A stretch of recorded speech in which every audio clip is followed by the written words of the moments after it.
Don't forget to like, share, and subscribe. And don't forget to hit that notification bell so that you never miss an upload. Happy Wednesday. Welcome back to another podcast. And today we are talking about The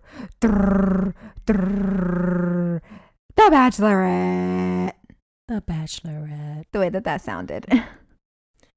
The Bachelorette. So the season premiere aired yesterday. We're coming at you today to recap all of the mayhem of night one, which actually there was not a lot of mayhem per se, not yet. Oh, it was actually quite, you were going to be like, I almost said something. Yeah. Actually, I feel like the first night was kind of boring. Though they did start off the episode showing a preview. The previews were far more intense than anything that happened in today's episode. Yep. So when I was watching it, I was just like, did they squish every bit of footage that they had into that opening dramatic segment? It's like, let's squish all of the footage that we have into here because apparently she, obviously doesn't make it through the whole season. So You think she doesn't? everything in the preview indicates that she does not. He says, you don't hear all the guys being like, what's going on? So what, are we going to get like a new Bachelorette? And everybody's sitting around like confused. Yeah, but and they're like, I remember- can't believe that Claire left and blah, blah, blah. And then they showed her in the end of the episode, they showed another preview and she's standing in the room talking to all the guys. And she's like, I'm sorry if I hurt anyone, but I'm not going to apologize for love. So it clearly sounds like she's already decided who her last choice is. And she's just telling the guys, I'm not going to apologize for being in love already with somebody. But remember that they always make it so dramatic and then it ends up not even being that I way. think, I don't know. I'm believing more. And spoiler alert, if you don't want to hear a spoiler, apparently she only makes it like through 3 rose ceremonies before she decides to call it quits. And is this surprising at all? Absolutely not. It would not be surprising because look at her previous history of like Bachelor in Paradise and stuff like that. Every season that she's been on, she always comes off a little crazy and she has quit like various times before because she puts all her eggs in one basket. It doesn't work out. And then it's this big dramatic boo-hoo thing. And then she quits. Well, like I wrote down, for me, she is too emotional. Also, how can they not mention that she has previously been engaged in the Bachelor world? She was previously engaged to Benoit from Winter Games. In the Winter Games, she had a love triangle. After that, after she, I think she got dumped by the other guy or they had some kind of weird ending. And then Benoit started talking to her after the show. And then when they went on the, I guess like the after the Winter Games thing, you know how they do after the final rose and stuff like that, and people come back and talk. When they came back to do a talk like after the whole show, he proposed to her on the stage. They got engaged. So she's been engaged before. I mean, obviously that didn't work out. Yeah, they didn't talk about that. So yeah, why didn't they talk about that? I don't know, because they keep making it sound like, oh, like she's saying, oh, this is gonna be my chance, and this is gonna be finally my chance. I'm like, you've been on the show 4 times before. What do you mean this is finally your chance?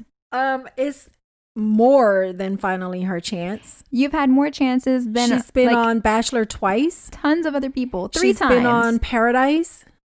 She's been in Bachelor. And she was on the Winter Games. She was on Bachelor once, Bachelor in Paradise 2 seasons, and on Bachelor Winter Games where she got engaged. So I don't know what she means way by more finally. chance. I know. I was like, she's had way more chances than a lot of other people. She's just, what she probably means is, I'm finally on here. She's like, I'm finally in the driver's seat. I'm finally the Bachelorette. That doesn't matter.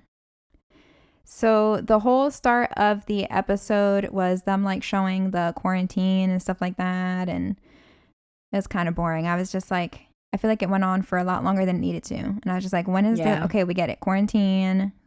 We're watching the show because we're trying to stop thinking about quarantine. So can you like show us the night 1 already? Seriously. So happy I know. to. They were showing everybody getting their COVID tests and stuff. Waiting. It was like, this is so boring. Yeah, they could have smudged that all into like a 5-minute brief segment. Yeah. And they could have just been like, everybody quarantined. We gave them tests. They all tested negative. I was going to say positive. They all tested negative, and yay, you guys were being safe. Congratulations. But I feel like it was dragged on for way longer than needed to be. So moving on. What an interesting part though is that when they were, who told Claire that she tested negative? Chris Harrison. So I was like, so do we just like ignore HIPAA? Chris Harrison was given her test results. Total medical violation. Well, she must have agreed to it before I know, they did I know, that. but like my brain was thinking, wow, what a HIPAA violation. He's he just can't like just getting walk all up up to in her her medical and be records. like, what? Like, she had to agree to everything they did. So, I guess the hotel is pet friendly because I saw several people bringing pets along, including that she had her dogs. mm-hmm. Who else brought their pets? I don't know. Some guy had a dog in his backseat when he was driving. Was that and since the they're one all in like his station wagon? no, it was a okay. different guy, and he had a dog in the backseat, and the dog was like, oh, like howling or something like that. Now I thought they wasn't gonna be in the mansion, but it looks like they're in the mansion. No, they're not in the mansion. They're in La Quinta Resort. He said it in the beginning. They have a whole resort to themselves. The front looked just like the mansion. It's not. They're in La Quinta, which is, I don't know where that is, but they're in the La Quinta Resort, and they have the whole resort just to themselves. So they like bought out the whole thing. La Quinta Resort. So it is located at the base of the Santa Rosa Mountains in the city of La Quinta. Nice. So the city's La Quinta is La Quinta Resort and Club. And apparently it has a long history of playing host to movie stars, musicians, and politicians, from former President Bill Clinton to actress Ginger Rogers. Nice. So I guess it's been a popping with the high profile peoples of the United States. Also, word on the street is that La Quinta is very, very, very, very, very, very hot and like awful in California. And California had a terrible summer.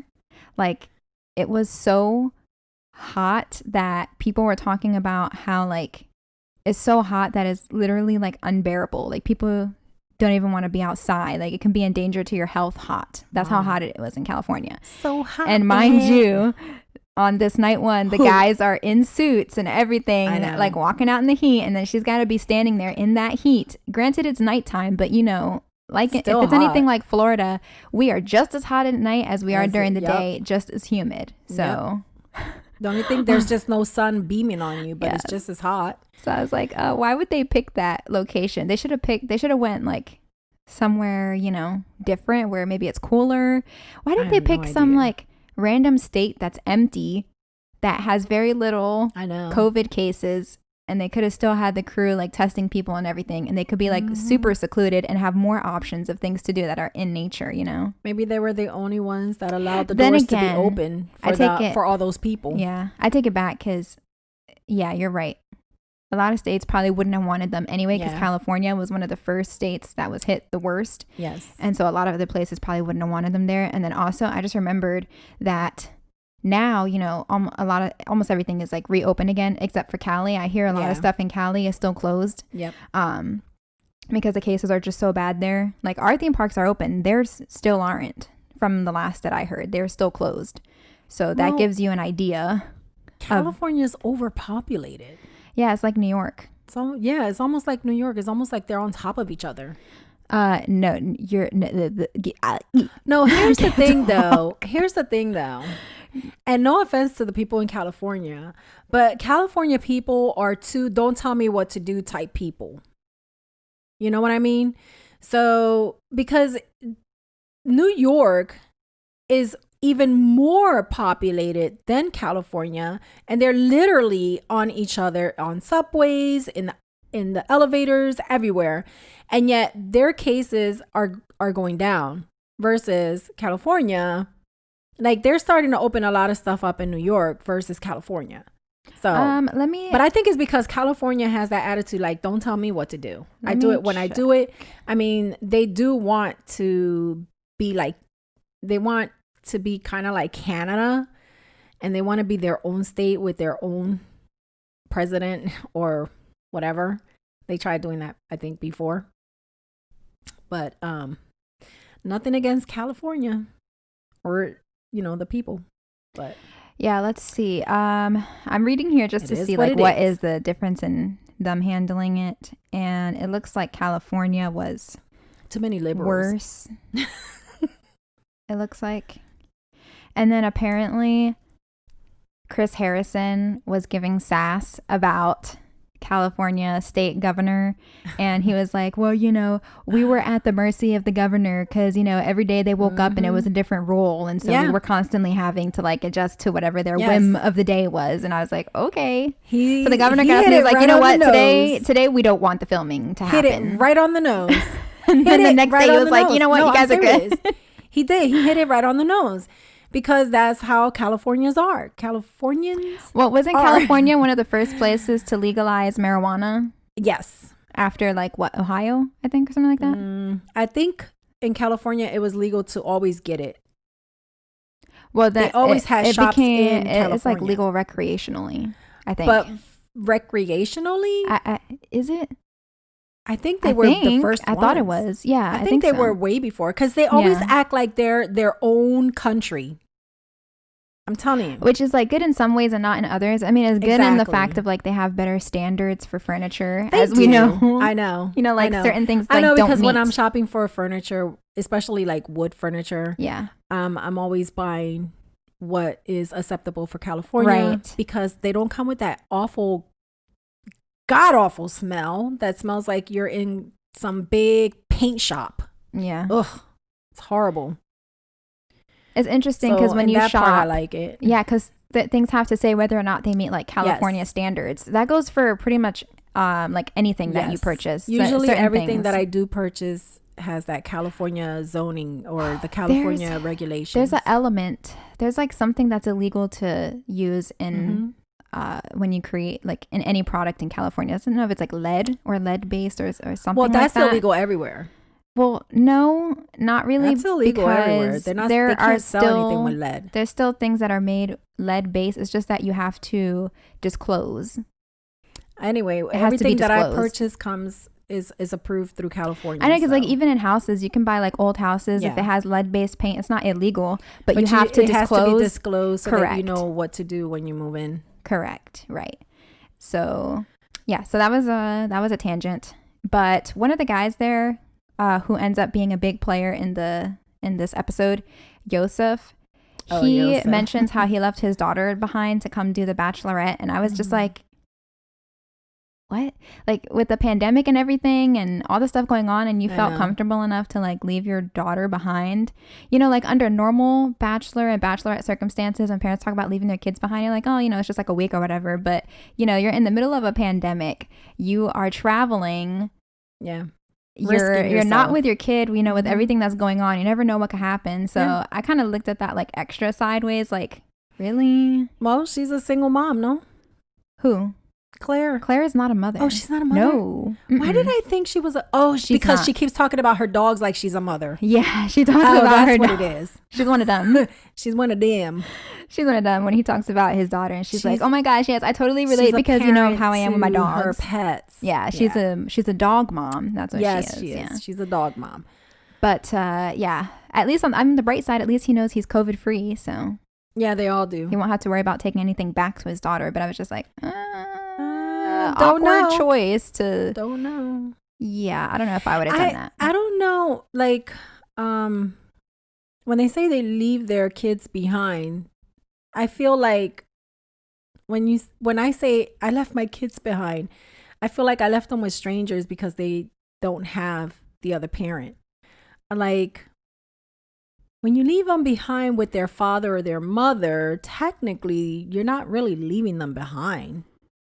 You're just going away for a little bit. Well, we don't know his story, who he left his child with. No, that's probably true. Parents. I'm going to guess parents or the other parent. Yeah, if he has like a sort of custody type deal, I'm not sure. And what is it with the guys this year in capri pants?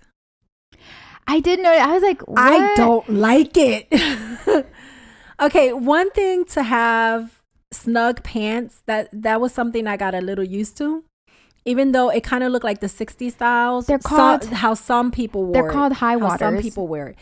But like, no, these are way past high waters. These were like Capri. Well, one guy in particular was really bad, but it was like because he Capri. was tall. He was like super tall. So I was like, okay, so he did not shop in the tall section. Definitely. Yeah, I don't know. Like high waters is different because they're like probably an inch away from your ankles. That's high water.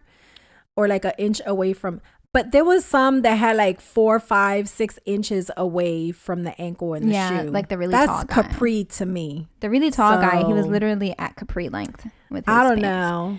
I don't blame them. They're in the heat. Yeah, but they look like they were could have all sharply worn dressed. shorts. Yeah, wear the shorts. Just I would have, go for like the shorts with a nice nice pair of dress shorts with that's the a thing. Nice top. Yes, like a vest. Is. They could have done like dress shorts with like a little vest and something not do the jacket. Something cool, but I mean they were all sharply dressed. But when you look at the legs, it's like, what the hell? Yeah, not all of them, but a lot of them. Yeah, I don't mind high water. The high water ones, they look good. But when it went past the high water, I was like, that's like, okay, Capri. Those are Capri. We found a new style. Yeah, they're Capri. My favorite guy was the one who came out and was like, when he got told that his test was negative. I love how they were reacting when they were running around like, woohoo, they were running around and then the one guy, you get a hug. I want to hug you. Hey, the one guy took it and there were like animals running away.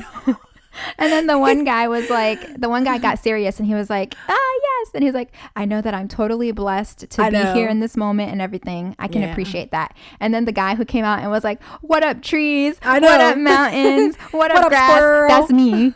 That was me. Yeah. That was me when I go outside. I'm like, oh my God, hello sky. Hello concrete. Hello bushes. Hello birds. It's like, yay, I'm free. I can leave the freaking room. Speaking of. Now, run around free, turn around, COVID. Right. Oh my God. Can you imagine? No, they're all by themselves there and everybody was tested multiple times.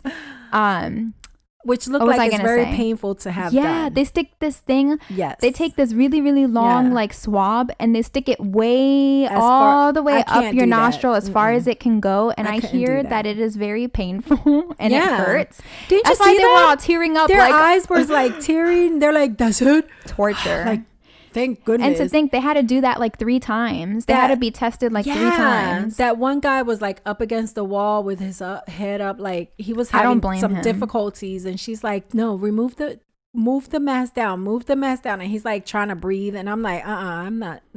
Yeah, that's rough. Yeah.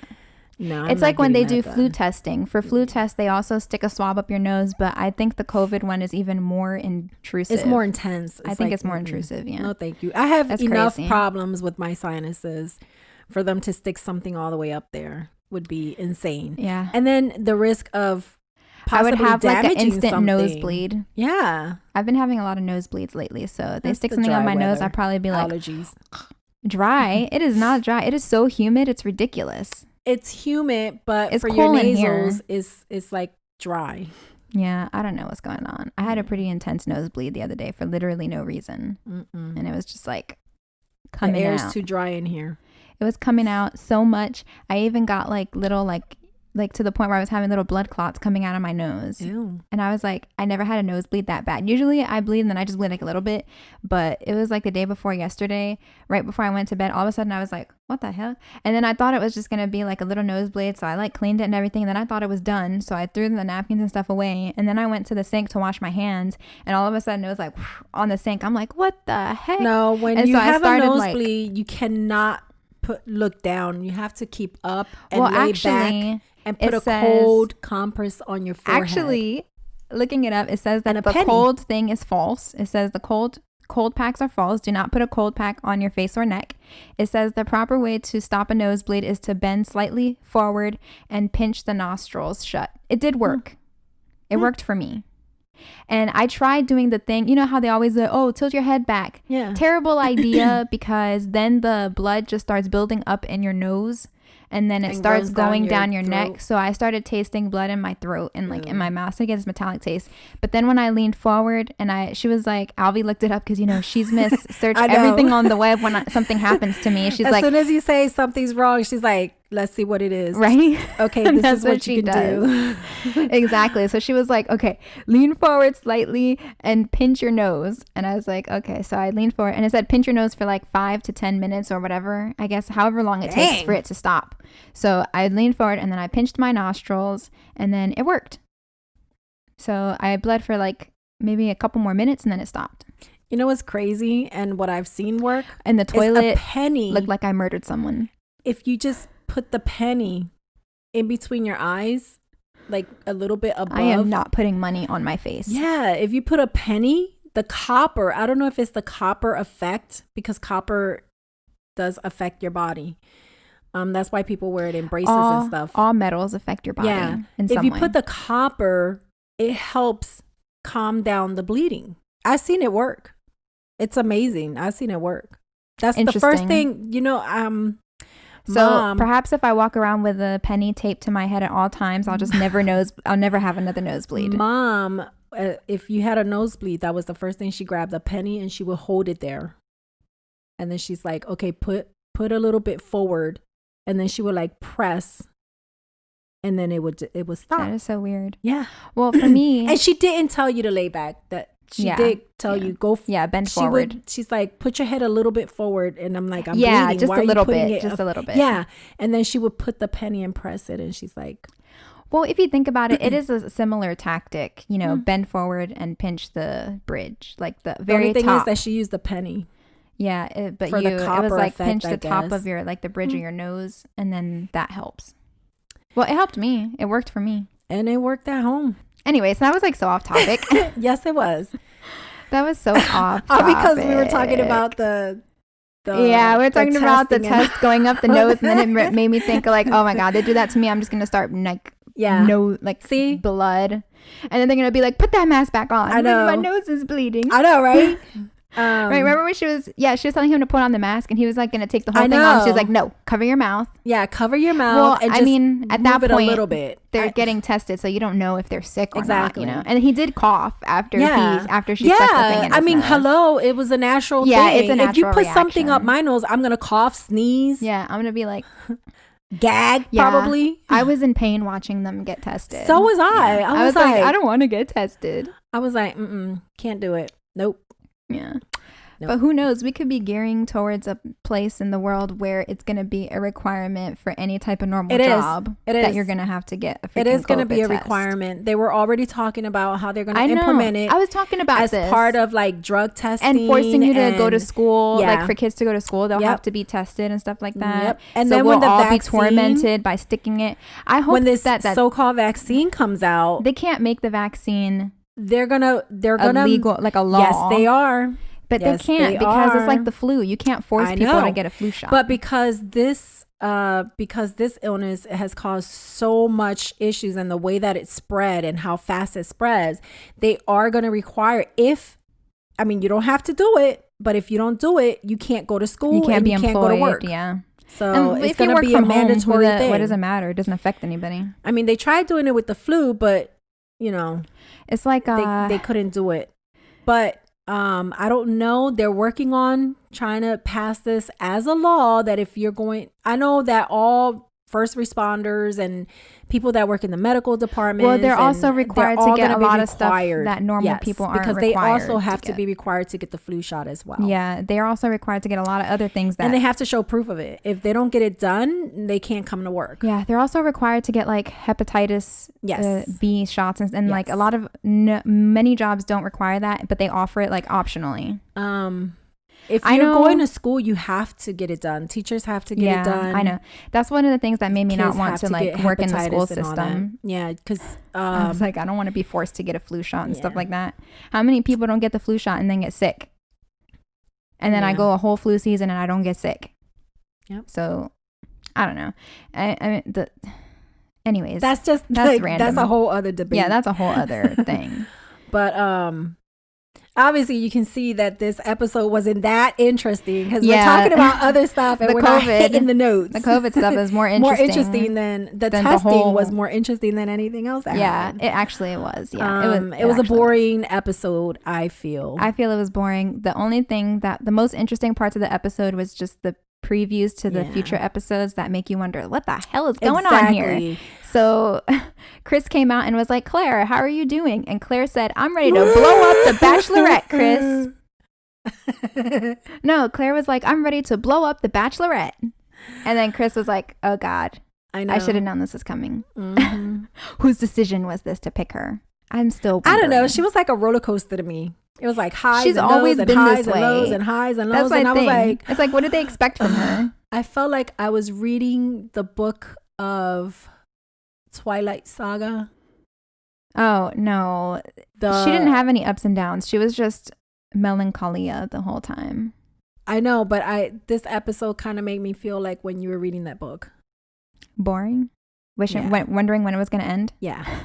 Yeah, that was Moo Moo, and I was like, oh my God. And checked. I was like, how far more do I have to go to watch this? Right? I was like, when is night one going to start? When is the dating going to start? Right? No dating at all. Usually they have like a date or two in. Yeah. But this when episode, when they finally start getting to night one, we know that we're about to see the most because she's in her iconic dress that is shown in every preview. I did like her dress. Somebody posted that her dress reminded them of a bag they owned in 2015. And it was this this little satchel purse with the with the sequins on it. Here's the thing though. Here's what got me. I know, right? Here's what got me with her dress though. I kept having this thing with her dress where like it was nice, but then it wasn't nice from other angles. And then there were like certain points when she was sitting in like her little interviews and they were interviewing her, when the light would hit some of the beads a certain way, the ones that were directly over the like nipple area, they kept turning like a nipple color. And I was like, can you see like her nipple through the dress? But it was just the sequin, the way it was hitting the light. I didn't notice that. For some reason, I kept looking at it like, what the heck? And then I was like, oh no, it's just the sequin. The way the sequin is hitting the light. It's the pinkish. It would change color. Because the sequins look brown. Yeah, the sequences are like pearlish. Like it'll change different colors. Or whatever is reflecting on it, because it's kind of like a mirror. Yeah, it kept looking brown at certain points. And then it was right over her nipple. So I'm like, what the heck? And then I was like, oh no, it's just a sequence. Oh man, should have screenshot that for me. Right? I should have. And then I remembered. Somebody probably out there did it. Yeah, I remembered I was listening to the Bachelor Happy Hour podcast, and they were talking about the people who like do the dressing for the leads and stuff like that.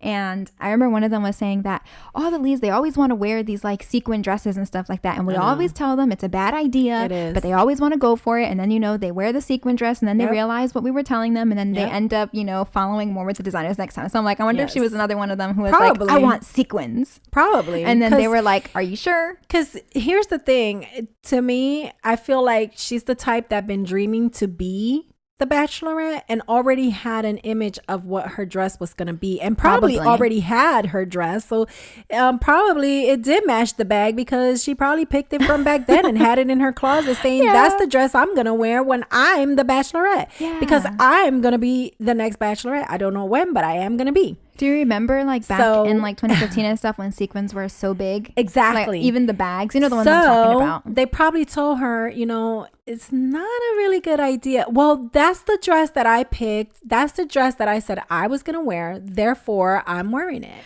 Bring me sequins. I don't blame them though, because knowing me, I would be like, I want something shiny. I like when other people wear sequins, and I don't mind sequins in certain dresses on how it's worn.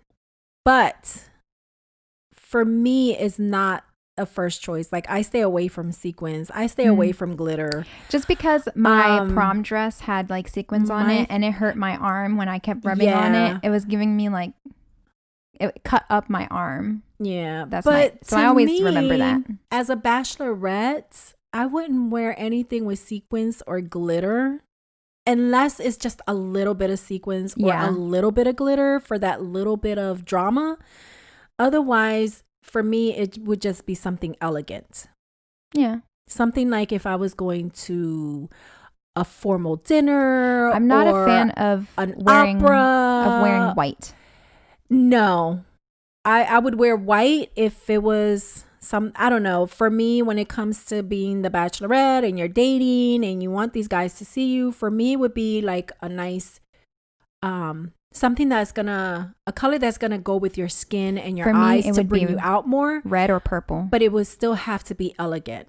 And red. For me, it's always like black or nice dark red. Yeah, for me, it'd be like a wine red. Yeah, something like a wine red or like a really beautiful royal blue or black or something. Yeah. You know? But she went with like silver, all these sequins. It was nice. It was like a silver, gray. I'm not going to say, yeah. Like dark I'm not going to gray. say that her dress was horrible. It was nice. But it was nice, but slightly confused me. It shows who she is. It was nice, but it slightly confused me because when she turned around, it shows who she is. It had these weird tassels down the back, and I was like, "That's a weird choice." Yes, I like the dress, but I didn't like the halter and the tassels. She bought this dress a couple of years ago. Kind of weird, and said she was going to wear it. No, she did not buy the dress. The people picked out a wardrobe, and she picked her favorite one. She was like, "Sequins, please." But. And they met her demand for sequins. But the dress fits her personality. Yeah. Nice and confusing. Right. When they finally get to the night one, right? And she's wearing her dress, which we just talked about. And then Chris says, let's have a chat first. And I'm like, oh my God, we're never gonna get to it. I was like, okay. Oh my God. Have we not had enough of these chats on the replay? On fast play. Right. I was like, have you not, like, how long has it been since we're now, since you started recording this? It's been so long, and now you still have to have a chat. You talk to her in the recaps. You talk, right? I'm sick and tired of talking to her. Let's get it done. Let's start. Let's get it. So anyways, he sits down with her. I wonder if she thought the same thing. And has a chat, and he asks her about what she wants in her future husband, as if she hasn't talked about it enough. I know. And mentions I like how they still brought back the DVD that her father made and that she still hasn't watched it. So it's still going, guys. She's still saving it for her future husband to watch. So I guess she can watch it together with him. When is he planning to watch this? I don't know. Because I guess if she was already engaged before they get married, would it be that he already saw the video? No, he hasn't seen it. So she's doing this like the night before the wedding? Nobody's seen it, she said. So I think for the DVD, I would save it for the night before. Yeah. Like, so, like you're for sure going through and it's like the night before your wedding. That would be a nice thing. Or you watch it at the wedding. It would be a nice thing, but here is the black twist. What if the video makes him not want to get married to her? He watches the video and doesn't show up. I know. That would be messed up. It's like, what the hell was on that video? Right. And then on the video says, you are not good enough to be with my daughter. Nah. If you do not leave, I will come and haunt you. I'm sure. Many blessings and may you rest in peace. But I'm just saying, plot twist. I'm sure dark that's twist. Not it. I know that would be crazy. That would be crazy. I highly doubt that's what it. And then she's is. left at the altar crying. Yeah, it's probably just him talking about how wonderful she is and how he hopes that this guy is like good and takes care of her and blah blah blah. And how probably just a man-to-man talk. If you don't follow the rules, I will come and haunt you. And probably just like a man-to-man kind of talk, like how people do. Yeah. So into the guys. So first out of the limo was Ben. He is an Army Ranger veteran. And when he came up, he took deep breaths. He was like, let's take some deep breaths together with her. And she was like, that's exactly what I needed. He was the first man out of the limo. Number 2 out of the limo was Riley. He was an attorney. And then he obviously had to make an attorney pun. So he said, guilty as charged for looking beautiful. Number 3 out the limo was Zach C. He is an addiction specialist. And he was the one who had the first hug in 6 months with her. Yes. Number 4 out of the limo, Jordan M., cybersecurity engineer. Capri pants. Yes. Nervous man, heart racing, but a tall drink of water. And forgot his name. Yeah, forgot his name. OMG. Number 5, Jason, former pro football lineman. Pregnant man who's willing to hold the weight. That's what I got for him. Number 6 was Ivan, aeronautical engineer. He speaks Tagalog. Maganda ka means you're beautiful. Yes. Number 7, Kenny, boy band manager. Not a suit guy with a dog portrait shirt. A scary thing because there were a portrait of her dogs. So she's like, can I touch my dogs on your chest? Where'd he get that from? I don't know. Number 8, Brendan, commercial roofer. Can't believe this man. Bow tie guy. Alvy would get along with him. He's a bow tie guy. Number 9, Mike, digital media advertiser. Bought flip-flops for her. And the weird thing is that the flip-flops actually matched her dress. Yeah. That is kind of weird, right? Good choice, Brendan. Brendan. Mike. Mike. Yeah. Number 10 was Jeremy the banker. Here for you. Promised. I'm here for you. Number 11, Blake Monar, male grooming specialist, which I thought was just probably a fancy way of saying that he like does beards or something or cuts hair. You forgot Tyler. Number 12 is Tyler C. Came in a station wagon. He's the lawyer. Tyler has a producer backing for some reason or another due to the large car prop. I know. He was permitted to drive his car. Yeah. He said, I just wanted to show you that I packed my whole entire life and I put it in that station wagon and came here for you, babe. Well, that's unfortunate, Tyler, because he didn't last long. No, he didn't. Number 13 was Bennett. Bennett was the next person to come with a large prop gimmick, which was a Rolls Royce. Yeah. He is a wealth management consultant, and I wrote that he is too much. And he was dressed for that opera, honey. I like the way he was dressed, though. I was like, oh, God. He's one of them. Is he going to be I went to Harvard, and I have a Rolls Royce, and I wear a scarf? His name is Bennett, and he came to win it. Don't be arrogant. Number 14, Blake Moynes, wildlife manager. He came out, and he was like, finally. I know. Finally, it has happened to me. I'm in front of Claire, and I'm here to win it. Number 15 was Chris. He is a landscape design salesman, which is interesting. Number 16 was AJ. He is a software salesman. Terrible first impressions guy. Only 2% of the population apparently has green eyes, according to him. So I said, let's fact check him and see if this is accurate or if he just came up with that on the spot. And I like this suit. Red? What? Really? Red. The population has green. Anyway, he's there to make everybody wrong. He is right. His fact is actually correct. 2% of people have green eyes. Yep. Interesting. And he almost broke her finger. Oh yeah, he almost broke her finger. She was like, "Oh," and then she showed her finger. I was like, "Oh my God." Yeah. He said he was nervous. Too nervous. He didn't even, he was so nervous he didn't even realize, you know, like when you're really, really nervous and you're like holding something, you don't even realize how tightly you're holding it. That's awkward. And she's just standing there probably going, yeah. Well, good thing the next person who came up was number 17, Joe, who's an anesthesiologist. Yes. He could have numbed that pain for her. Yeah, Get it? he has, I know, right? But he's not going to put her to sleep. Stethoscope and a heart on his chest. Number 18, Garen, professor of journalism. Garen or Gavin? Garen, Gari. Gavin. I think they changed Garen. it. Huh? Or it auto-changed it. It's Gavin. Oh, well.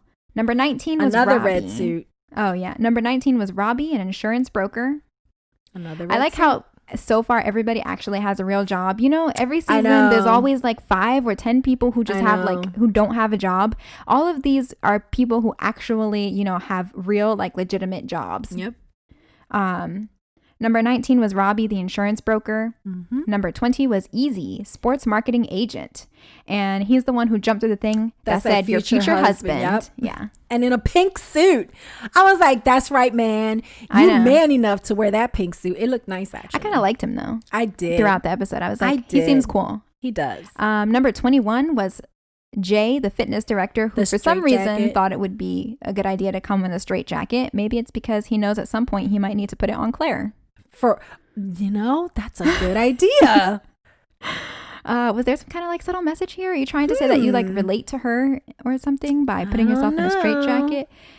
Number 22 was Chasen, the IT account executive, who was the literal knight in shining armor. Knight in shining. I know. He left all that on the ground. Like, seriously? Claire, take notes. The man who came in the knight in the armor suit could not manage to wear it the whole night, but the straight jacket dude literally wore the whole entire straight jacket evening. The entire thing, even to the rose ceremony, which you can see it started at night and the rose ceremony was in the morning. That is freaking commitment. Yes. And the guy in the armor couldn't stay in the armor. Yo, that's heavy. At least one part of it, you know. That stuff is heavy. Yeah, it looked heavy. Yeah. Number 23, Demar, the spin cycling instructor. He came with a parachute hanging off of him, talking about, I have fallen for you already. Yeah. Everybody's like, did he really parachute in? Nah, he didn't parachute in. Right. He just walked in with the parachute. But oh my God, speaking of parachute, tell me why last night I had a dream that, and I've had dreams like this. No. I've had dreams like this multiple times, okay? I don't understand it, where I'm supposed to be getting on an airplane and leaving, but the airplane leaves. And you're not on. But I have to get on the airplane. So they put me on a small private jet to fly above the airplane to have me drop from the private jet into the commercial airplane to get to my destination. Why didn't they just keep you on the private jet? Private jet.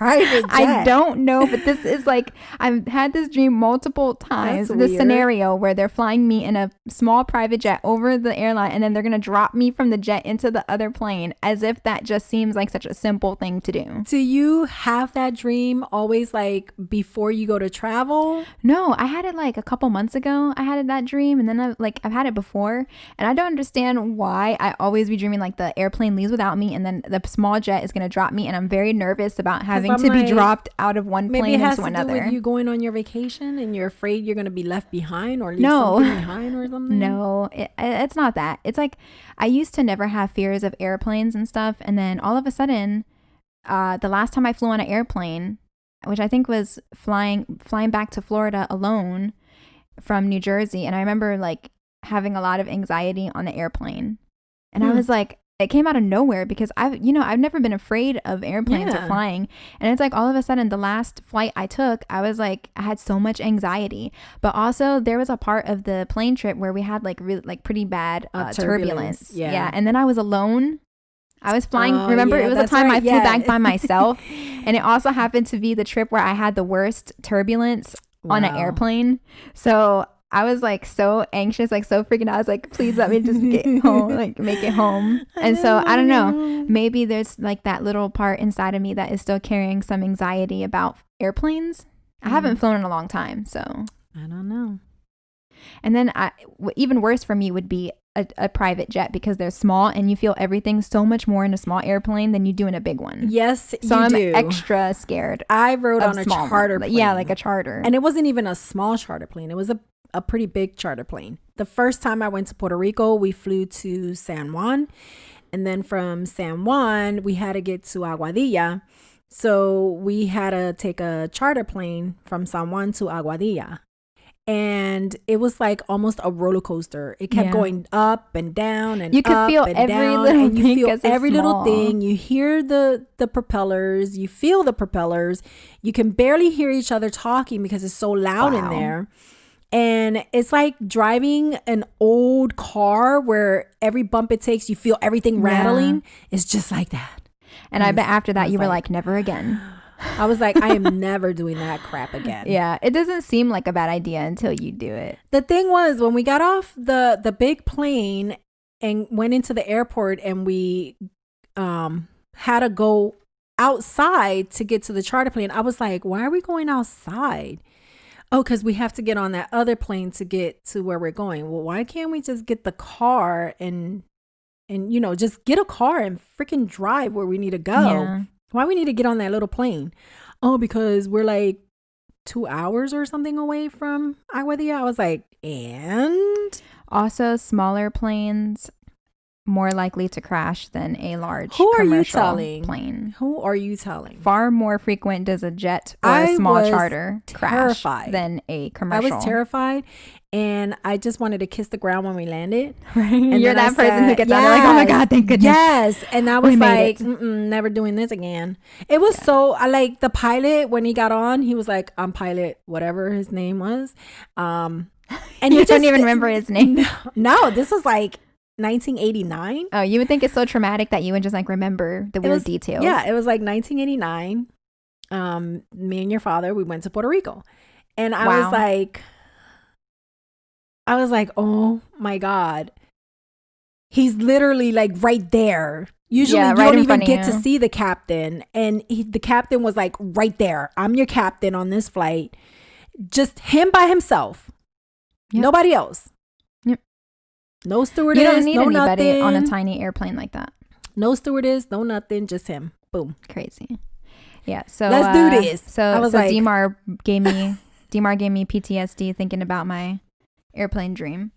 Moving on, number 24, Ed, the healthcare salesman, the man in the large bubble. In the bubble. You know, be in a bubble inside of a bubble, a bubble within a bubble, a bubble within a bubble, bubbleception, because they were quarantined for a long time. So that's how he felt. Number 25 was everybody's favorite, Yosef, the medical device salesman. I say everybody's favorite very, very sarcastically. Number 26 was Jordan C., the software account executive, who bought popcorn. Number 27 was Zach J., the cleaning service owner. I like between Jordan C. and Zach J., they were showing all the guys in the house, and one of the guys said, I thought we were all here to be in a cocktail and meet Claire, but it's turning into a potluck. And then he was like, where'd you get that popcorn from? I know. That was hilarious. He's like, oh, I came with it. And then Zach gave her a ring box. Was that Jordan. Easy that was making that comment? I don't know. It was Riley. Who was saying, I thought we were here to meet Claire, but it's a potluck. Riley has something smart to say about like almost everybody. Oh my gosh. There we go. But Zach, like seriously, he gave her a ring box which had a that was like cushion farting. Inside. Yeah. That was dumb. That was so immature. I don't even think it was funny, to be honest. Number 28 was Brandon, the real estate agent. Mm-hmm. He got good music when he came out. So yes, we know. Number 29, who came out next, Dale, former pro football receiver and love at first sight man. I know. And after he hugged her, he was a big hugger, of course. He picked her up from the floor. And then she was all like nervous and shaking and saying that she just met her husband. Here's the part that got me. Did you catch this? After he hugged her, and he walked away, she said, I knew it. Yeah.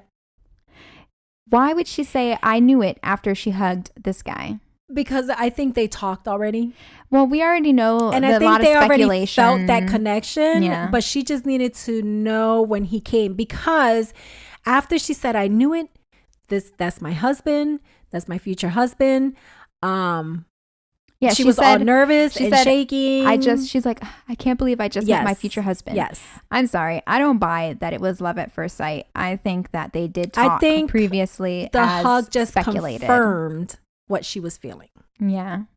She started shaking and crying, and then Chris came out and he was like, are you okay? And she was like, I know. And he's like, did you just nobody ever said that on here. Yeah. Like, that they met their future husband. There's still more guys coming out the limo. Are you okay? Yeah. Only a couple. She's like, I'm fine. She's like, I just never felt this way before. And then said that she knew 100 that he was it. He was it, but that she was going to give respect to the other guys and still meet everyone else. Yeah, I think BS. And that's when I think the last they two had to have been like, talking previously. I felt like the last two that came out, which was Paige and Tyler S, were just like, yeah, number 30 was Paige, the let's chef. just get this over with so she can go inside and really get to talk to. Yeah, Paige was a chef. Tyler S is a music manager. So there were 31 men total who came out of night one. Originally, they had cast 45 guys to be on this season, so there should have been 45 on night one. However, it looked like 14 men were scratched before and didn't make it to night one. So these are the 31 who made it through. Now, when you say that you feel like they already talked before, I mean, it's already known. A couple of guys broke the rules. It's been speculated. Yeah, but listen to this, because I feel, this is what I said, there's a lack of sincerity in that meeting, because we've all heard that they were talking before the show. It's been speculated. It's been talked about. Mm-hmm. And the fact that she hugged him and then said, I knew it. Yes. I knew it seems as if she got the validation that she talked to him. She totally already fell for this guy. And now she was waiting for the physical part to match up. So when she met him and she had that instant spark, she was like, I knew it. I knew that it was going to be this way when she met him. Actually, firsthand. When they first saw each other. Did you see? Yeah, the way they looked at each other. Smile. Come on. She had this big smile, and you can already see it's like, finally, I get the way they looked at each other. Finally see you in person. Yeah. They look like two people that have been dating online and then finally met. And I'm going to point out some things later on when we get to it in the episode. So yeah, I mean, I'm like, here's the thing though. Every bachelorette, if you get advice from previous bachelorettes, they always warn not to zero into one person on the first night, because sometimes when you meet somebody, you get like instant spark. But we all know that sometimes everything is not what it seems at first glance. So it's really important not to just zero in on one person in the beginning. Exactly. You're there to pretty much date around as like your last hurrah to find your person, right? So you're supposed to give everybody a chance. And she's already zeroing in on somebody. So she's like not going to give everybody else a chance because she's already like thinking this guy is endgame. That's true. So in maybe another bachelorette or bachelor scenario where there wasn't all this craziness happening and it wasn't like more high stakes for people to be there, I would feel like maybe it wouldn't be such a bad thing. But I feel like it is even rougher on everybody who's there, because I feel like it has taken even more for these people to come out here and invest time in her, for her to just zero in on somebody from the beginning and have already talked to them beforehand and already like to pretty much be in love with somebody before the thing. You're like cheating everybody else who literally went through all this. Yeah. They went through additional time because they had to be quarantined. You know, there's a lot of stuff going on. They still went out there. They wanted to go out there to meet you, went through 3 tests, quarantined themselves there for 2 weeks and everything just to meet you, for you to have already pretty much made your decision. Pretty much. It's like, yeah, it's like she pretty much made her decision, but let's see. And how they left him for almost last. Yeah, he was like the third to last guy to come out of the limo. Yeah, because there were only 2 guys after that. Imagine had he been the first. We should just be like, every other guy would just be like, oh, I know, another face, another guy, another face, another guy. Yeah. So I don't know what you notated out of like the next parts that they showed. She went inside, gave her toast, said that she felt like her husband was definitely in the room. Of course. You know, because she already said Dale area. I know. I was like, I wish I could. I was like, really? I wish I could be on the other side of the camera to see who she was looking at, because it looked like she kept looking at the same thing, like the same person, and then she kept trying to not look at looking in his direction. So I mean, I can't blame her. He's a very, very handsome guy. He is, but still. But there's just something about him to me that I think he's just too good to be true. Well, you know what they say. Sometimes if it's too good to be true, it is. I don't know. I mean, when he was talking to her, I felt like he was saying everything she wanted him to say. So, do you remember our previous podcast where I broke down Claire and a little bit about Dale based off of their zodiac signs? Yeah. Do you remember something I told you about Dale? Yes. He's a pleaser. Having hidden agendas. Yeah. Is common. I don't know. I feel like he's too good to be true. I don't know. It's just something about him. Something's off. Yeah. I feel like something's off. He's a very, very handsome guy. I love his smile. And I would definitely like be attracted to him. But then as soon as I started to speak to him, I would feel like, he's a pleaser. Yeah. Like he's a charmer. I feel like he's telling me everything that I want to hear. And charmers are good. They know how to hone in and listen. Like they're really good listeners, and they like to use that to their advantage for you to feel like, oh my gosh, he understands me. You know what I mean? Like, oh, he gets me. No, he doesn't get you. He just knows how to use the information very well to his advantage. This reminds me of The Office, the guy from The Office who's like, I'm going to get through this the way I get through everything. Personality mirroring. Yes. What is he? Personality mirroring and... Because when you mirror things, what happens? And agreeing or something like that? Yes. Personality mirroring and agreeing or something like that. Exactly. And he's like, that's how he gets, people to like him. That's how they get people to like him. That's how they get people to buy things from him. And it's just a very few people that can like see past it. And they know how to read people. They know how to read people. So question, did you notate anything in particular about any of the interactions she had aside from Dale? With Easy, he was like, he's definitely a mama's boy. Which could be a good thing and it could be a bad thing, but I guess that's why he's successful, because he is a mama's boy. Mm-hmm. So he's also a handsome guy. Yeah. I love that he wore pink, because he was the only one that like really stood out with that pink. It reminds me different. It reminds I me of don't know. Hannah's season where there was this whole big thing about the salmon suit. Yeah, only his was not salmon at all. That was pink. Yeah. That was like real pink. I was like, dang, you go, boy. But I feel like she had a very good group of guys. Like they're all people who, you know, they have real jobs. I felt like they're all attractive. I felt like nobody was, except for 2 people, nobody was like petty from the get-go, at least. I don't know. She also was saying how she was finding it hard to concentrate because she felt like all her concentration was on Dale. Yeah, because she keeps thinking about and Dale. Really? I feel like she really shorted herself out from this group of guys. I really think she did. There's like quite a few guys in there was there some that guys I was like, in there that were, for me, I don't know. She shorted herself. Yeah, to be I honest. think so. I mean, for me, Dale is like eye candy. It's good to have a little bit of fun with him, but nothing serious. You know what I mean? Yeah. No offense to him. I mean, I'm sure he's a good person, but I don't think he's ready for that commitment yet. Yeah, I feel like he's too young.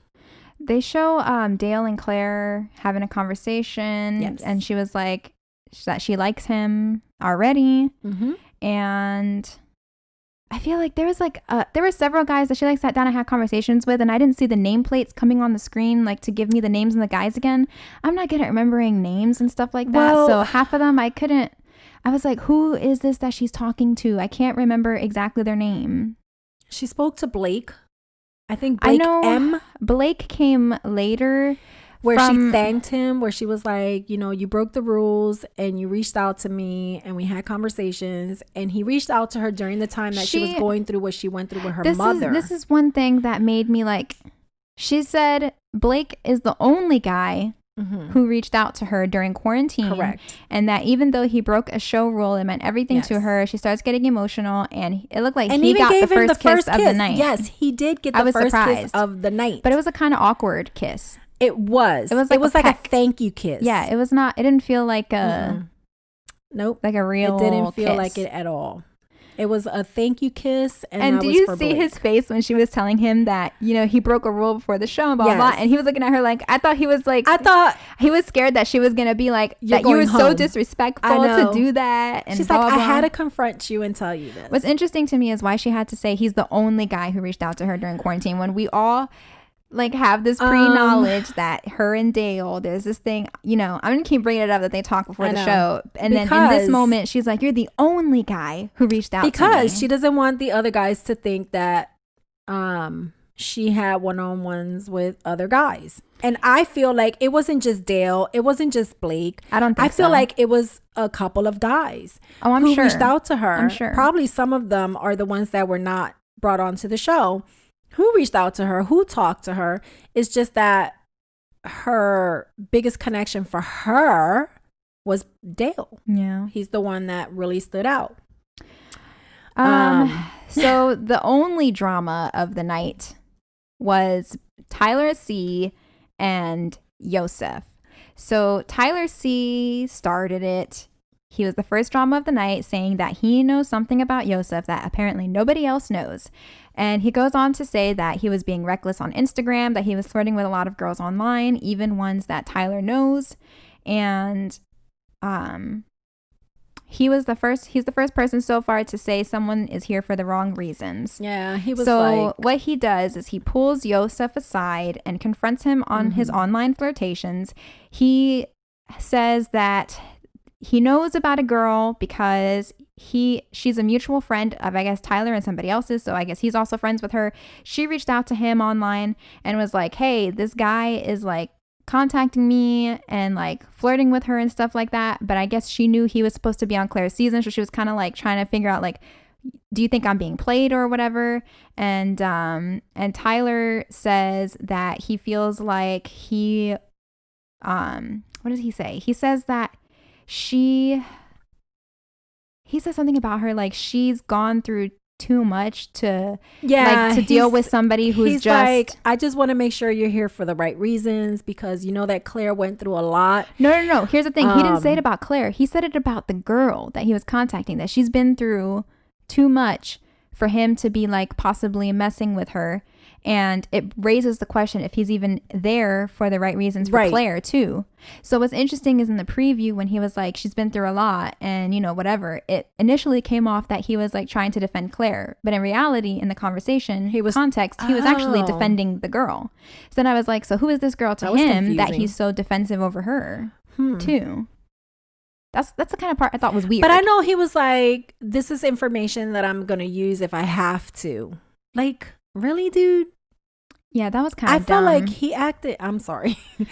I felt like he acted so petty. Yeah. Even the other guys was like, really? Yeah, night like, one, already drama? Like, why is he all up that guy's, you know, butthole? Night one drama isn't unusual, but this was like the only thing that happened that night. Then Joseph was like, you know what? I'm going to take care of this right now. So yeah, he went to Claire. Immediately goes to Claire. Yeah, he went to Claire. But I like the way she handled it. She was like, hold on. Okay, before you continue on, let's get Tyler C.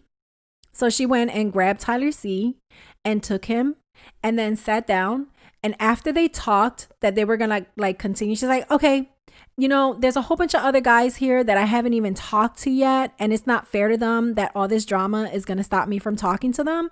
So I like how she said, you guys can sort this out amongst yourselves. So you guys and I'm can gonna just go chat stay here and sort this out among yourselves. I'm going to go talk. Yeah. So I was like, I like that because she sat them both down.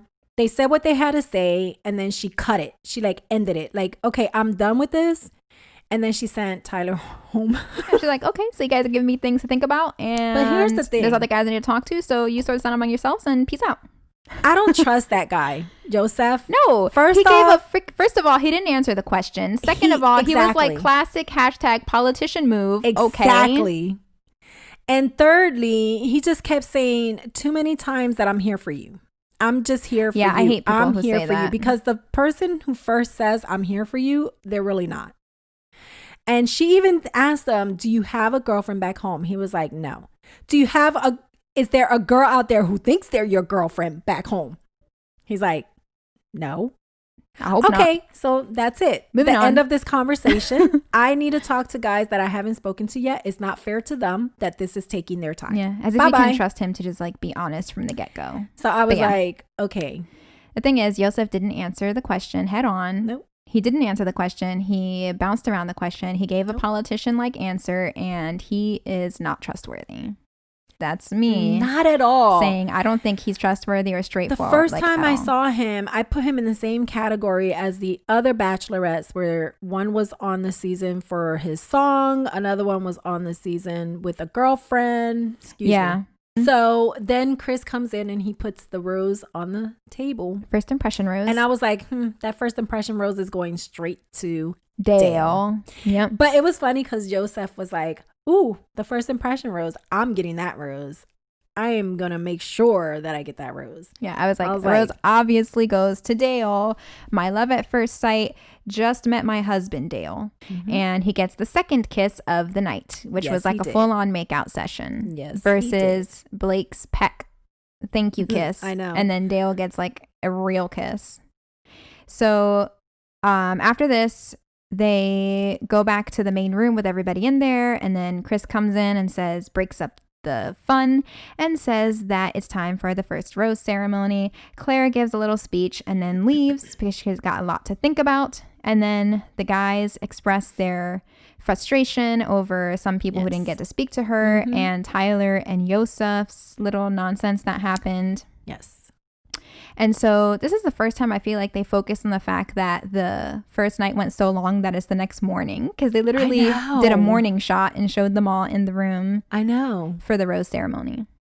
This is a common thing, though. You see it a lot. It's just that they usually don't emphasize it in the filming. It looks like now they're just like, oh, whatever. Let's just show, how long these things last. It's morning. Yeah, it does. It does. Sometimes it goes through the whole night. Yeah. The first Bachelorette bubble rose ceremony. And of course, Jay is still there wearing his straitjacket. Yes, he is. standing there Even wearing in his the rose straight jacket. ceremony.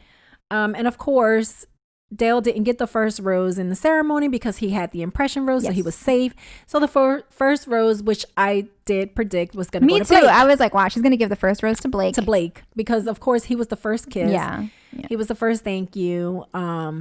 So she gave him the rose, and then it moved on. And then other guys standing there have more insecurities than some women that are standing up there waiting for a rose. Yeah. Especially with this guy, Kenny. Well, I know it's the one they kept showing. They kept showing him every single time. Like every time someone got a rose, they were showing him. Well, I didn't get a chance to talk to her, so I guess I'm going home. Yeah. And I was like, well, Kenny, you already said it. You put it out there, so you're going home. Manifesting. He didn't go home, though. So the eliminations from the ceremony were Paige, Tyler C, Robbie, Jordan M, Jeremy, AJ, Chris, and Mike. Those are all the guys who were sent home night 1. I was actually surprised that Paige got sent home. I know. I did not realize how many tattoos this man had. He got tattooed. He had the one with the heart, and he was like, maybe he shouldn't have showed his heart or something on the first night. I was like, wow. I was like, I don't know why he would have gone home. And then there was a couple of guys I would have sent home before him. I feel like she should have sent Yosef home, to be honest. Me too. She should have just sent them both home. I would have sent Tyler and Yosef. I know. If she really wanted to be no nonsense, send them both home. And besides, we already know that you picked Dale, so the hell do you care? I know. Here's the thing. And I'm seeing a pattern with her. She likes charmers. She really likes charmers. Perhaps. Because Yosef is another charmer. Mm-hmm. He's a politician who knows, like you say, he's like politician style. He is a politician who knows what to say to win that vote. So he won her vote. He won that rose. He said he was going to stay. I hate that. He ended up staying. I hate that. But it's just that confidence that he puts out there. But she has a trend. It's like, I'm like, she just likes charmers. If I was there, I would be like, can you answer the question though? Are you going to answer the question? I would have been like, I'm really happy to know your emotions, but can you answer the question? You did or didn't do it? Yes or no? And then we go back to it reminds me like the presidential debate where they're like, we're going to ask you a question. I know, and they already give them an out. They're like, you can answer the question, but you can also just talk about something else. Yes. Then what the hell's the point of asking the question? It's so stupid. It's like, so did you message this girl or not? Well, I've been through a lot this summer, and it took me a lot to come here, and so I'm here for you, Claire. So did you or did you not message the girl? Like, yes or no? He didn't answer it. Were you or were you not sending her videos? He did a politician move. He deterred away from the question and made it seem like, that annoys me. I'm concerned about how you're feeling about this right now. Here's what annoys me. Let's focus on your feeling instead of the question. What annoys me is, one, people who don't answer questions, but also number two, the person not even noticing that they didn't answer the question. Exactly. I don't know what annoys me more. Then you're like, you didn't answer. What? I did. No, you did not. You didn't answer the question. You did not answer my question. Can you please answer my question? I'm the type of person that if I ask a question, I want to answer. I don't want a story. There's only just a yes or no. From my memory, there's only like maybe 1 or 2 bachelorettes who actually would catch people who try to do stuff like that and be like, no, we're not talking about that. We're talking about like the question I'm asking you, and you either answer it or answer the question. But again, looks like she's just attracted to these type of men. We'll see what happens, because then they show at the end of the episode, they show another preview again of what's up to come in the season. And we see scenes of guys freaking out. We see a scene of her screaming that this is why she's 39. One of the guys and still told her that she's old to be a bachelorette. She's like, I'm the oldest bachelorette. And she's like, I am 39 and single because I didn't settle for guys like that. I know. And that's what she said. And I'm like, who is this guy? Seriously. And then this guy's walking by and he's like, I didn't expect this from the oldest bachelorette. Yes. I was like, oh my God. But then they made it look like it was Dale.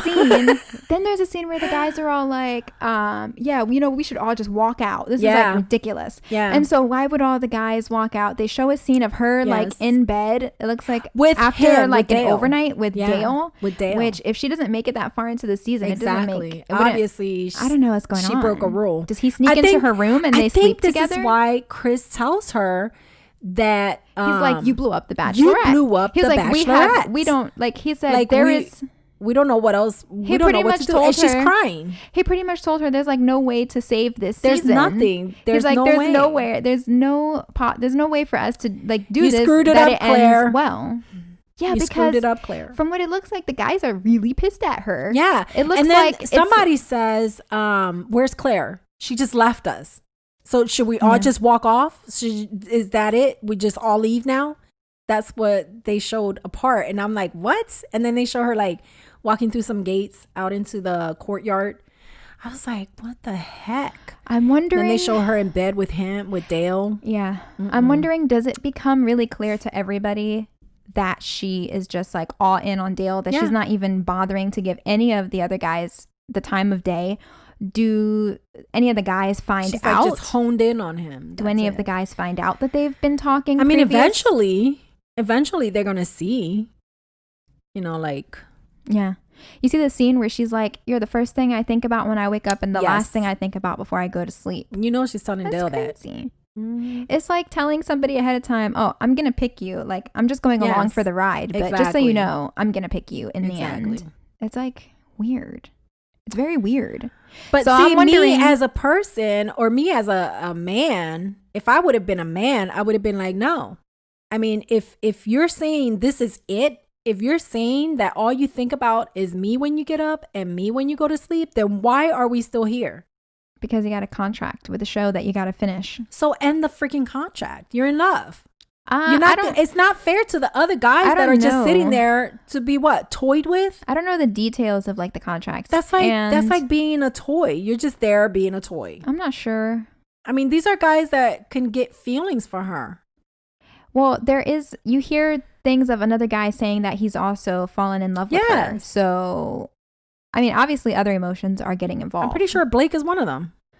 Maybe. I'm not sure. I mean, he reached out to her. He got to talk to her before the only... like he sent her a message. I'm putting quotes in the air. The only guy who talked to her. Quote unquote. Who broke the rules to talk to her. Yeah. Of course he's in love with her. Did you see his expression when she was saying that to him? I'm confronting you. And he's like, man, she's going to send me home. Don't do that. I'm in love with you. Did you notice the way that they edited the preview together? It was like a horror show preview. Even the end, it was like, dun, and it's all like red and dark and stuff like that. I was like, why are they trying to make it look like a horror movie? Mm-hmm. Is that what Halloween her season is like, as horror movie? It is. Her whole season is nothing but a horror, whatever you want to call of a season. But I guess we're going to have to wait and see, huh? I'm really interested to see how everything plays out. Her being called the oldest Bachelorette. Me too. But he's like, I didn't expect this from the oldest Bachelorette. So what does she do that makes him say that? Is it her acting like a high school teenager by zeroing in on somebody within like a matter of a day? Maybe he felt like, you acted just like a child. So I didn't expect that from someone who's older. Really? I mean, he probably said it the wrong way, but... Have you seen her on Bachelor in Paradise? Come on. But I mean, sometimes there's single women, especially when they're single parents or depending on when they had their first relationship or their longest relationship, whatever. Sometimes they turn backwards. They become like this teenager instead of a grown woman. Yeah. Who can stand on her own, take care of her kid, works, a woman, she doesn't have a kid. Grounded woman. But why do I keep saying she has a kid? I don't know. I'm like, she doesn't have a kid. Why do I keep thinking she has a kid? She has dogs. She doesn't have a kid. Huh. I wonder if she got... why you keep saying she has a kid. I don't know why I feel like she has a kid. Mm-mm, she doesn't. Her dogs are her children. Maybe who knows? Maybe she gave up a child for adoption when she was a teenager. Who knows? I don't know. I just feel like she has a kid. You don't even know her. I know, but I feel like she has a kid. But anyway, she is not mature. Obviously, in how she picks guys, she is not mature. She keeps gravitating herself to the guys that she wants to stay away from. Because her don'ts are stronger than her wants. I'm confused. Makes if sense? she's never law of attraction. I don't know. If she's never met the perfect person and she's never been in love like that, then how does she say when he's asking her about how is she saying that about Dale, and she's like, I just know this feeling. Well, how do you know the feeling if you've never really been in love? Listen, she reminds me the feeling of some infatuation people that you'll see on Facebook that they'll post a picture of themselves with a guy and they'll be like, the love of my life. This is the love of my life. And then 6 months later, they post another picture of another guy. This is the love of my life. And then another picture 7 months or a year later. I finally found my soulmate. And then 3 months later, oh my gosh, this is the man of my dreams. He is my soulmate. Like, when does it stop? Like, I don't, they're in love with love, not with the person. They're just in love with the idea of being in love. And that's why they'll never mature and they'll never find the person and they'll never get married, because they're so in the clouds with how it feels to be in love that they're not really looking at the relationship. Like, it's infatuation. It is. It's like, and then you constantly see that and it's like, oh God. And then you just pass them by because you're done sick and tired of hearing how each one of these people are your soulmates. You can only have one soulmate. I've known people like that.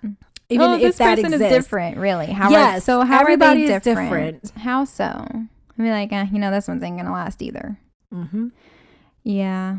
I mean, it's normal to have different relationships, but I've never called somebody my soulmate. Me either. Well, except for the person I ended up marrying. I don't feel like they're really hiding anything in these previews, that it all focuses around her falling in love with Dale. Yeah, they show too much. They give away too much. And I think they're giving away all the goodies. Oh, yeah. Remember at the very, very end of the preview, they show Chris Harrison standing in the front of La Quinta, where she first met the guys, with another limo coming up and possibly another Bachelorette coming out. I don't know. We don't know. I don't know, but I did see him picking up all that armor stuff. And oh yeah, at the end of the episode, it's just like all this Grace, armor. So what are we gonna do with all this stuff?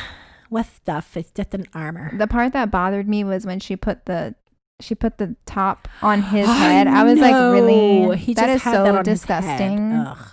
And he was probably sweating in it and everything.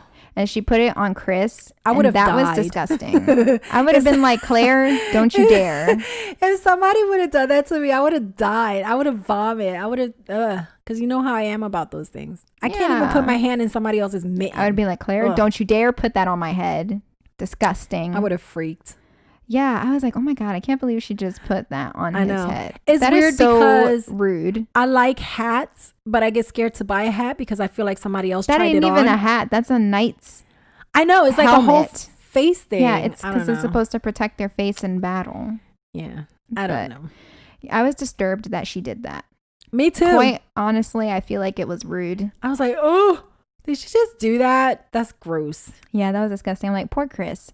Like, maybe not only is he like having to pick up this armor, and it's hot, and he's in a suit, and two, you're gonna put this another man's helmet on his head. Maybe without us knowing, disturbing. Somebody sprayed it or cleaned it. I don't know. I was like, okay, we get that, nobody else, no one is sick and has COVID and all that. But still, it doesn't make it any less disgusting to share a helmet. Okay, they didn't test him for lice or, he sweats. So, yeah, that whole thing disturbed me. I didn't like that part. I was like, I can't believe she just did that. If I was Chris, I'd be pissed. She put it on and then covered his face too. I was like, I cannot with her. Yes, she did. Well, she's disgusting. I don't like her anymore.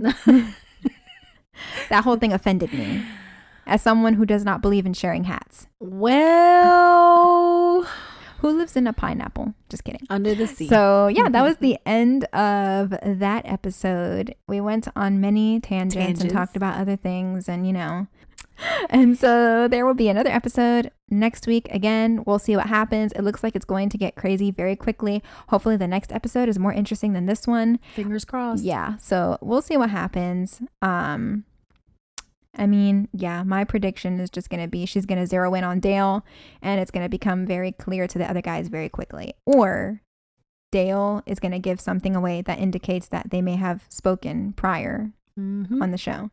Yep. What would be interesting is they could do her real dirty if, like, they could do Claire dirty if they wanted to by, you know, really emphasizing the conversation she had with Blake, saying, you're the only person who reached out to me. And then there's this big expose that happens that says that she also talked to Dale and they had this like whole relationship thing going. That is gonna come that would out, do her though. like real dirty. It's It'd be gonna like, come out. oh, and you had the audacity to sit there and say he broke the rules. How about know. you?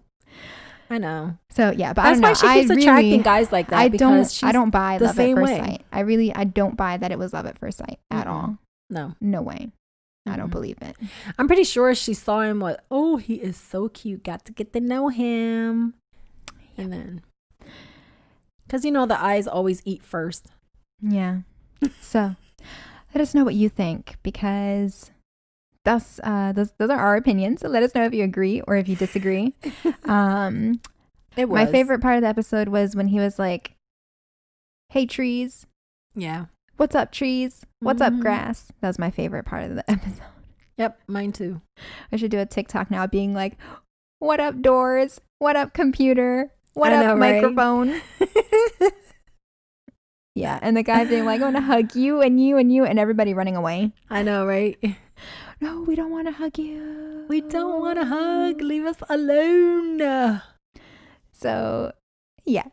As always, thank you for listening. Don't forget to subscribe to the podcast. We post 2 episodes every week. We post an episode on Wednesday and we post episodes on Friday. And so now with The Bachelorette and The Masked Singer airing, that officially is taking the 2 slots of the week. So The Bachelorette recaps are Wednesday, The Masked Singer recaps are on Friday. And I'm thinking, because, you know, Halloween is still not over, maybe we should do like, you know how Hulu is doing those bite-size Halloween things? Maybe we can do like a bite-size Halloween thing and just have like a very brief episode where we just tell like a little spooky story or something, or we share a spooky ghost story. I'm down. And we do like a little bite-size Halloween episode or something like that. I'm down. What do you think? Yeah. I think that could be fun. Yeah. So thank you for listening. We hope that you enjoyed today's episode. And as always, we hope that you're staying safe, happy, and healthy, and manifesting everything you desire out of life. Amen.